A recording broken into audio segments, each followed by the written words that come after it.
English के अंदर लागू था। आज मॉडर्न इंग्लिश के अंदर इस प्रकार का कोई कंसेप्ट नहीं है, और बल्कि अब भी हम चाहे हमारे एकेडमिक लेवल हो या फिर स्कूलिंग नॉलेज हो, कोई कौन सा भी हो, चाहे हमारे कॉम्पिटिटिव एग्ज़ाम हो, वहाँ पर भी आपको अगर ग्रामर के अंदर से पार्ट्स ऑफ स्पीच पूछा जाएगा तो इसी प्रकार से आपको टॉपिक आएगा। ये टॉपिक पार्ट्स ऑफ स्पीच हम ट्रेडिशनल इंग्लिश ग्रामर में उसको रीड करते हैं, जबकि पार्ट्स ऑफ स्पीच का कोई मीन ही नहीं निकलता है। क्या बोलोगे आप इसको? पार्ट्स ऑफ स्पीच यानी कि स्पीच के भाग या बोलने के क्या पार्ट्स होते हैं? इसमें वो कंसेप्ट नहीं है जो आज मॉडर्न इंग्लिश के अंदर है।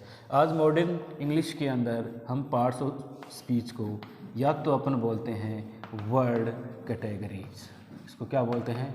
वर्ड कैटेगरीज, या फिर अपन इसको बोल देते हैं वर्ड क्लास। वर्ड के क्या होते हैं? क्लास होती है। वर्ड की क्या होती है? एक कैटेगरीज होती है। वर्ड की क्या होती है? एक कैटेगरीज होती है, वर्ड की क्लास होती है। लेकिन ट्रेडिशनल इंग्लिश के अंदर हम पार्ट्स ऑफ स्पीच ही बोलते आ रहे हैं, और आज भी हमारे एकेडमिक लेवल हो या फिर कॉम्पिटिटिव एग्ज़ाम हो, कहीं पर भी अगर ग्रामर में पार्ट्स ऑफ स्पीच का आता है तो ट्रेडिशनल इंग्लिश ग्रामर में ही के अंतर्गत ही चीज़ें पूछी जाती है। अब एक सवाल ये उठता है हमारे जहन में कि पार्ट्स ऑफ स्पीच है तो पार्ट्स ऑफ स्पीच होते कितने? हमने हमेशा बुक के अंदर 8 पार्ट्स ऑफ स्पीच को पढ़ा है, 8 पार्ट्स ऑफ स्पीच को पढ़ा है, और ज़रूरी थोड़ी होता है कि 8 पार्ट्स ऑफ स्पीच है। हाँ, ऐसा बोल दें कि मिनिमम कितने होते हैं तो मिनिमम 8 ही होते हैं। तो मैक्सिमम की आप बात करते हो तो 9 भी हो सकते हैं, 10 भी और 11 तक जा सकते हैं। 8, 9, 10, 11 तक भी इसको अपन एक्सटेंड कर सकते हैं, बढ़ा सकते हैं। जबकि पार्ट्स ऑफ स्पीच में अपन मिनिमम बात करते हैं तो उसमें 8 होता है। पार्ट्स ऑफ स्पीच के अंदर हम मिनिमम की बात करते हैं तो 8 होता है। और आज मॉडर्न इंग्लिश ग्रामर के अंदर इनको वर्ड कैटेगरीज के अंदर डिवाइड कर दिया गया है, या फिर अपन उसको वर्ड क्लास भी बोल सकते हैं। इसमें 8 पार्ट्स ऑफ स्पीच होते कौन से हैं ये तो आपने पढ़ाई होगा। अपन इसको इस प्रकार से 8 मानते हैं कि सबसे पहले अपन पढ़ते हैं नाउन, NOUN, नाउन। उसके बाद में अपन देखते हैं PRONOUN, प्रोनाउन। फिर अपन देखते हैं ADJECTIV, इसको बोलते हैं अपन एडजेक्टिव। फिर अपन देखते हैं एडवर्ब। उसके बाद हमारा आता है वर्ब। फिर हमारी आती है प्रपोजिशन। क्या आती है? प्रपोजिशन। फिर हमारा 7 पे आता है कंजक्शन। कंजक्शन क्या आता है? कंजक्शन। और 8 नंबर पर अपन पढ़ते हैं इंटरजेक्शन। इंटरजेक्शन। तो इस प्रकार की बातें होती है। सबसे पहले अपन पढ़ते हैं noun, pronoun, adjective, adverb, verb, preposition, conjunction और इंटरजेक्शन। ये जो TION, TIN वाले हैं थोड़ा इस पर ध्यान रखना चाहिए हमें कि ये प्रपोजिशन, ये कंजक्शन है। कभी कभार अपन कंजक्शन को पढ़ते पढ़ते इसमें भी इंटरजेक्शन में ई की जगह यू लगाते हैं, जबकि यहाँ पर ये यू नहीं है, ये ई है। ये साधारण सी बात थी, आप सबको पता है उसके बारे में। तो ये हमारे ट्रेडिशनल इंग्लिश ग्रामर के अंदर चलते थे 8 पार्ट्स ऑफ स्पीच। और आज अगर अपन बात कर लेते हैं मॉडर्न इंग्लिश की बात कर लेते हैं अपन, मॉडर्न इंग्लिश लैंग्वेज में उस पार्ट्स ऑफ स्पीच को ही वर्ड कैटेगरीज के अंदर डिवाइड कर दिया गया है। अब वर्ड कैटेगरीज क्या है, वर्ड की क्लास क्या है? देखिए, ये वर्ड कैटेगरीज ही होती है। कोई भी जो वर्ड होगा ना, जैसे मैं यहाँ पर एक एग्जांपल ले रहा हूँ कि this is a cow, this is a cow, तो दिस एक वर्ड की कैटेगरी है। इस भी है, ए भी है और काउ भी है। अब ये यहाँ है कौन कौन सी? प्रत्येक वर्ड की अपनी एक क्लास होती है, अपनी एक कैटेगरी होती है। ठीक है, तो ऐसे ही क्या है, ये वर्ड कैटेगरीज है, वर्ड क्लासेज है। ये पार्ट्स ऑफ स्पीच वाला कंसेप्ट ओल्ड हो गया। ये ट्रेडिशनल इंग्लिश लैंग्वेज के अंदर चलता था, जहाँ हम शुरुआत से और आज भी स्कूल में चाहे कौन सी भी क्लास ले लो, पार्ट्स ऑफ स्पीच को इन्हीं 8 नामों को पढ़ते हैं, इन्हीं 8 नामों को पढ़ते हैं। लेकिन अभी जो मॉडर्न इंग्लिश है, इसके अंदर अपन वर्ड कैटेगरी या वर्ड क्लास के अंदर इन चीज़ों को इसके 2 टाइप बताए गए हैं। पहला टाइप तो है इसके अंदर ओपन क्लास, इसको अपन क्या बोलते हैं, ओपन क्लास। और दूसरा अपन इसको बोलते हैं क्लोज क्लास। अब अपन इसको ओपन क्लास भी बोल सकते हैं और साथ में इसको अपन मेजर या और इसको अपन बोल सकते हैं माइनर। आपने नाम सुना होगा मेजॉरिटी और माइनॉरिटी, तो मतलब ये बहुसंख्यक शब्द हैं और ये अल्पसंख्यक शब्द हैं। इनमें कम आते हैं बातें और इसमें ज़्यादा बातें आती है। इसके डोर, इसके कपाट क्या नहीं होते, पूरी तरह से क्लोज नहीं होते, हमेशा खुले रहते हैं। और वो कौन कौन से होते हैं वो अपन देख लेते हैं। इधर वाले 4 है हमारे में से, तो एक तो अपन यहाँ से नाउन ले लेंगे, प्रोनाउन को इधर छोड़ देंगे, उसके बाद एडजेक्टिव, एडवर्ब और वर्ब, ये अपन इस साइड के अंदर ले लेते हैं ओपन क्लास के अंदर। तो ओपन क्लास के अंदर हमें क्या देखने को मिलेगा, 4 हमारे जो वर्ड हैं वो देखने को मिलेंगे हमें। एक तो मिलेगी सबसे पहले वाली नाउन, और उसके बाद में हमारा एडजेक्टिव, और 3 नंबर पे हमें मिलेगा एडवर्ब, और 4 पे हमें मिलेगी वर्ब। इधर भी अपन क्लोज क्लास के अंदर ले लेते हैं 4। एक तो हमने छोड़ा था प्रोनाउन, उसके बाद में क्लोज क्लास के अंदर हमारा इस साइड से कौन सा रह गया, प्रपोजिशन, और उसके बाद में 3 नंबर पे हो गया हमारे कंजक्शन। क्या हो गया हमारे कंजक्शन, और फिर हमारा हो गया इंटरजेक्शन। ठीक है, तो ये 8 पार्ट्स ऑफ स्पीच के अंदर से 4 तो अपन ले लेते हैं ओपन क्लास के अंदर, और 4 ही हमने कहाँ ले लिए, क्लोज क्लास के अंदर। ओके, तो ट्रेडिशनल इंग्लिश के अंदर हम 8 पार्ट्स ऑफ स्पीच को पढ़ते थे, और वर्ड कैटेगरीज और वर्ड क्लास के अंदर मॉडर्न इंग्लिश के अंदर अपन ऐसे डाल दिए गए। अब बात यह आ जाती है कि एक छोटा सा कंसेप्ट है कि ओपन क्लास का यहाँ पर क्या मीन हुआ, इधर क्लोज क्लास का यहाँ पर क्या मीन हुआ।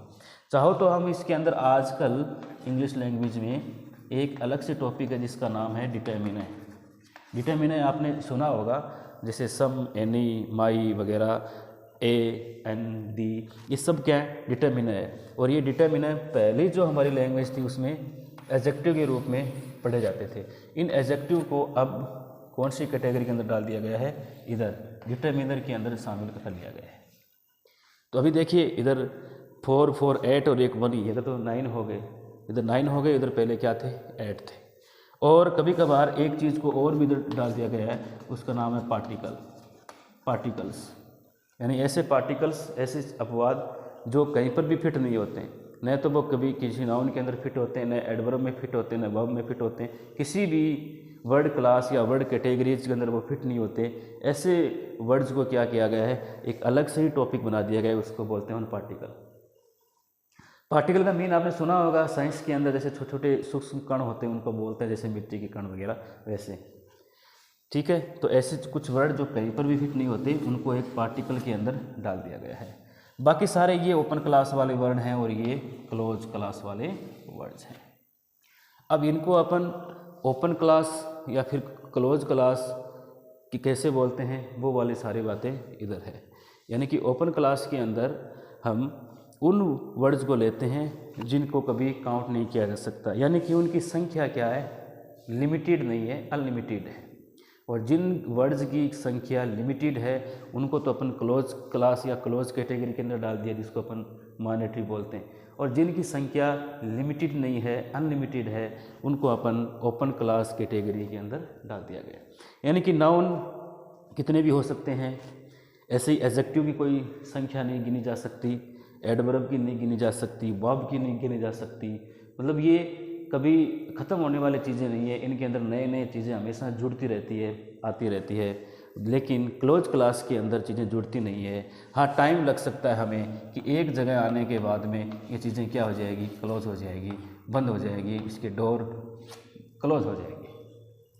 अगर अपन मानते हैं तो कितने प्रोनाउन है इंग्लिश लैंग्वेज में, कितने हैं, 50 होंगे, 70 होंगे, इससे ज़्यादा नहीं है।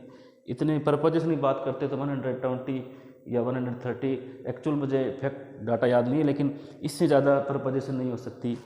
इतने ही हमारे 70-80 क्या है, कंजक्शंस हैं, इतने ही इंटरजेक्शन है और डिटरमिनर है।